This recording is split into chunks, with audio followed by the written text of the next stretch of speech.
beni sevgilim, sensiz olmak istedim.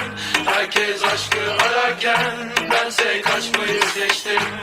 Üzgünüm sevgilim, mutlu olmanı istedim. Şimdi yanımdakiyle mutluluklar dilerim. Geri gel desem bulurum seni, bana gelmesen de. Eminim beni yere sermesen olurduk Bonnie ve Clyde gibi ben ve sen. Ben aşkına müptezel, bu his kara büyü gibi üstümde. Yüzüme gülmesen de olsan da halim müşkül pezent. Bil ki artık dönüş yok, bil ki artık dönüş yok. Affet beni sevgilim, sensiz olmak istedim. Herkes aşkı ararken bense kaçmayı seçtim. Üzgünüm sevgilim, mutlu olmanı istedim. Şimdi yanındakiyle mutluluklar dilerim.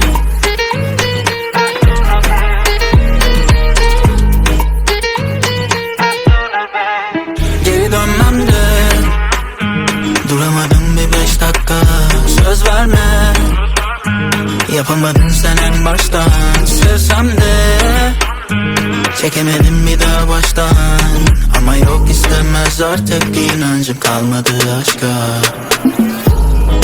Kusura bakma yapamam kimileri gibi küçük hesaplar. Şu kedisi tırnaklarını yüzüme saplar. Artık yok gibi sonu mutlu masallar.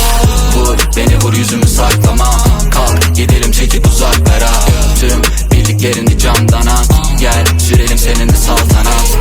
Bil ki artık dönüş yok, bil ki artık dönüş yok. Affet beni sevgilim, sensiz olmak istedim. Herkes aşkı ararken bense kaçmayı seçtim. Üzgünüm sevgilim, mutlu olmanı istedim. Şimdi yanımdakiyle Mutluluklar dilerim. Affet beni sevgilim, sensiz olmak istedim. Herkes aşkı ararken bense kaçmayı seçtim. Üzgünüm sevgilim, mutlu olmanı istedim. Şimdi yanındakiyle mutluluklar dilerim.